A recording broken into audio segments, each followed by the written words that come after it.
Hey, what's up, guys? We have NFL preseason football today. I have a couple of player props I'm going to talk about, and I'm also just going to talk about how to profit in the NFL preseason.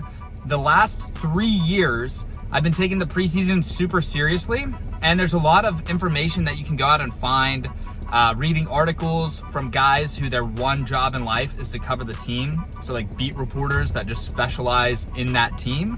And then also listening to coaching interviews like the head coach, the position coaches. There's a lot of these videos on YouTube.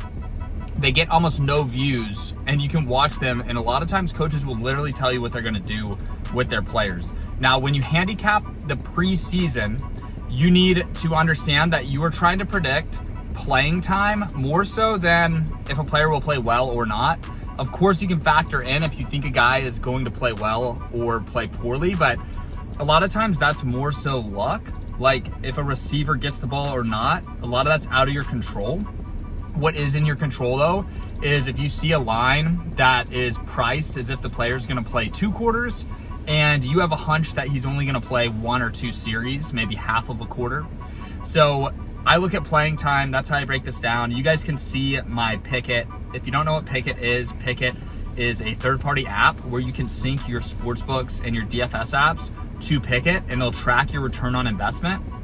Last year, I made over $1,000 in the month of August, and the limits for preseason are super low. So $1,000 in a month is not normal for me. Normally, I'm trying to make over $10,000 a month off of my sports betting and my DFS picks.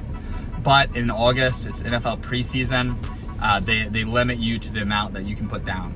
Prize Picks actually has limited me to $5 per entry and only 5 entries per day. They also have blocked my ability to share a copy link, because they don't want me sharing my copy links with you guys. That is literal proof that I know what I'm doing. Prize Picks knows I'm so good that they want to take the ability for me to share a copy link with you guys away.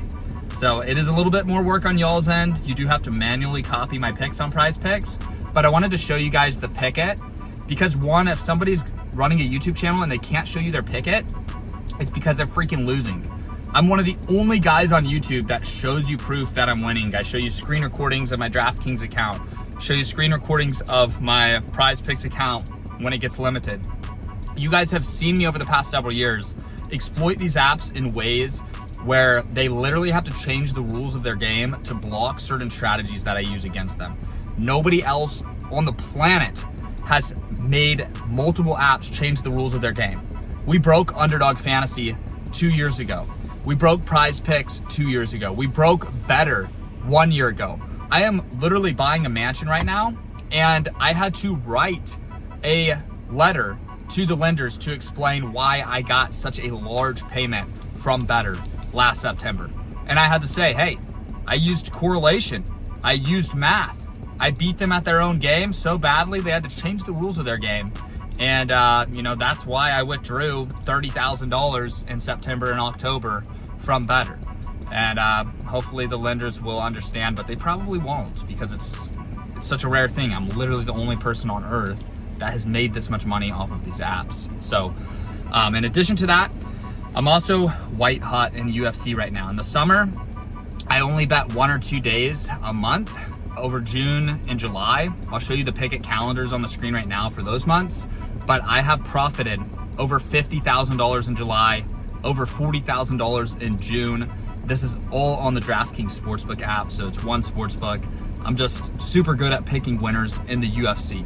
So if you purchase my full football season, you get college football, you get NFL, you're gonna get DFS, so apps like Prize Picks, Dabble, Chalkboard, Sleeper, all those apps, and then also Sportsbook. I like to use DraftKings Sportsbook. I use MGM a little bit too. But if you're a sportsbook bettor, I got you. If you're a DFS player, I got you too. I'm gonna make a ton of money in both avenues this year. I do a lot of traveling back and forth between states, so I end up getting money down on all platforms. For today's game, I'm gonna get you a couple player props. It's an interesting game, but before I actually break down the picks and the player props, I do wanna say, if you use promo code USA, you get $1,000 off my full season. This will be the last day that you can do this, okay? Once August 1st gets here at midnight tonight, it's gone. It's $1,500 for the full season. So if you wanna get in on the full season for $500, promo code USA will get you $1,000 off. It's normally $1,500, get $1,000 off. Okay, so for tonight's game, I'm looking at Omarion Hampton, the rookie running back for the Los Angeles Chargers. Najee Harris basically blinded himself with fireworks, which is hilarious because every 4th of July, every New Year's, we always talk about, oh man, remember JPP blew his hand up. Hopefully no players blow their hands up with fireworks. Well, he ruined his eyesight. So he might be done in the NFL. He's got a long road to recovery. So if you have a long road to recovery on an eye injury, it's not looking too good. So he's out right now. It was Najee Harris and Omarion Hampton as the two workhorse running backs in LA. Now that they're down to one, I don't think they're going to run him very hard in the preseason game. I think you're looking at a situation here where Omarion Hampton potentially might only get one series. He might only get 2 or 3 carries, okay? So it's 18.5 rushing yards. It's gonna be hard to get that many yards when he's not gonna get a lot of playing time. Now, I could be wrong.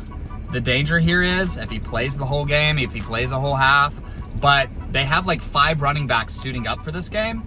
So I think there's a strong chance that Omarion Hampton does not get a lot of carries, under 3 or less. And I think he goes under 18.5 rushing yards. Love that play. At the receiver position, there's 2 receivers I'm watching for. I almost keep saying Chicago. I'm thinking of the Chargers, but I don't know why I keep saying that. But the 2 receivers for the Chargers that I'm looking at is Trey Harris and Lambert Smith. So Trey Harris played for Ole Miss, had probably the best receiving season that we saw last year of any college players. Lambert Smith tore it up with Penn State, and then with Auburn. He's kind of gone under the radar, but honestly, as a prospect, I think Lambert Smith can be a really, really strong rookie receiver in the NFL this year. I'm drafting him in round 20, so literally the last round possible of my best ball drafts. And if he ends up being the receiver 3 in LA, it's going to be huge for my best ball teams. I've invested over $15,000 in best ball. I'll probably end up between $20,000 and $30,000 invested. That's fantasy football on the DraftKings app. I love Lambert Smith. Now the problem here, Lambert Smith is a little bit lower on the depth chart. He's having to fight for that receiver 3 spot.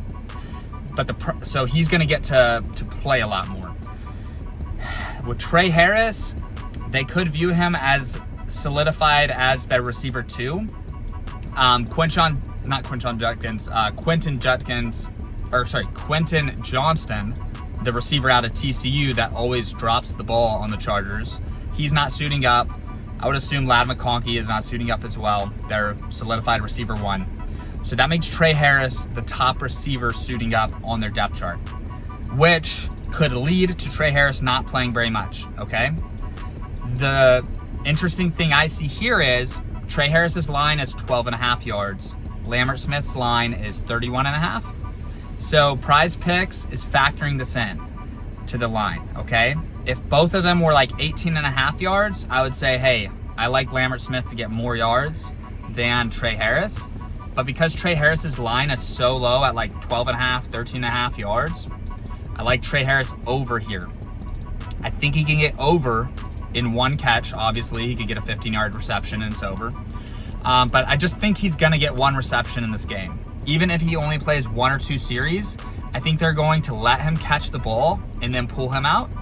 Now, there's a chance that they say, hey, you're a rookie. You have to play. I don't care if you're the second guy on our depth chart. You're a rookie, so you got to earn it. And if they do that, that's perfect for us because obviously he'll go over 12.5 if he plays a couple quarters. So I'm hoping that happens. So I like Trey Harris, more than 12.5 receiving yards. I like Omarion Hampton, less than, I think it was 18.5 rushing yards. But those are my 2 picks right now. I need to pair it up with something on the Lions. So I'm looking through Detroit's lineup, trying to figure it out. I will say it is very hard to pass for 100 yards in a preseason game when you're only playing the first half. Both quarterbacks I could see going under passing yards that are starting the game. Second half, you get that 4th string, 5th string defense in there, and the game tends to slow down, starts to get more loose, more casual. You do see quarterbacks throw for a lot of yards in the 4th quarter. And if they're losing, sometimes the coaches tend to, even though it's preseason and it's meaningless, sometimes the coaches tend to get more aggressive with play calling later in the game as opposed to early. It's so weird. Like early in the game, everyone's nervous, anxious, tight. And then in the fourth quarter, it's like a practice. So that's something to know in preseason too. If a guy is playing the first half, I like their unders. If they're playing the second half, I like their overs with quarterbacks and passing yards, okay? So I take a lot of starting quarterbacks under, and last year they hit it like 80%. They hit the under. And then second half quarterbacks, you kind of have to evaluate the team, the quarterback.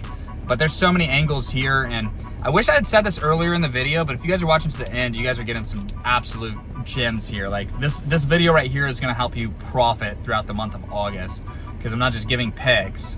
Both those picks I gave, I'm super confident in. I think we'll go 2-0 with those picks. But just everything I'm saying, like, it will help you profit throughout the whole month of August. Every single year, there's nothing better than beefing up your bankroll going into the football season.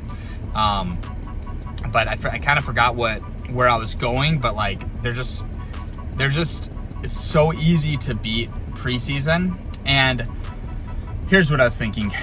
A lot of people view preseason as, oh, it's degenerates. Like, they glorify degenerate gambling, which is an angle people take to cope with losing.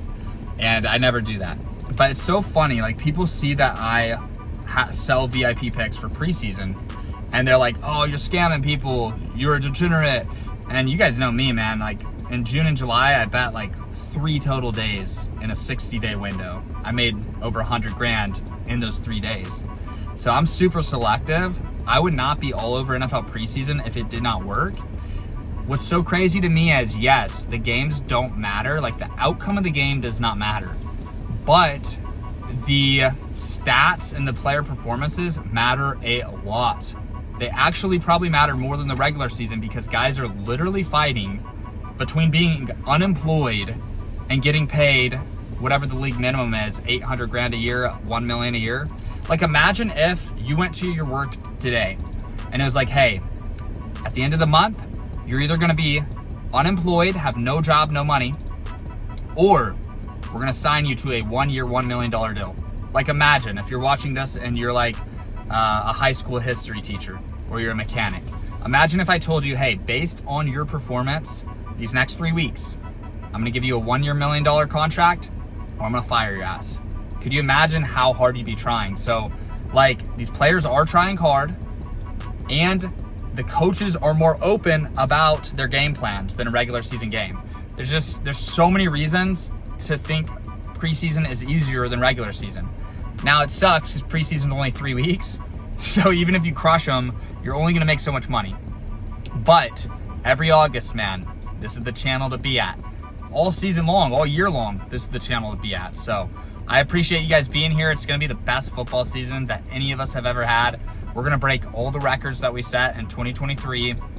It's gonna be sweet, man. I can feel it, and I'm pumped, and I'm probably gonna live stream during a lot of games this season. So I'm gonna try to live stream tonight during the game. If you're not subscribed to the Winnable, subscribe to the freaking Winnable. Winnable.com/SBE. Go get the VIP, use promo code USA, or just subscribe to the free picks, and I'll send you guys a link to the live stream on the free Winnable. That's all I've got, guys. Have a good day, everybody. Peace out. I'll see y'all later.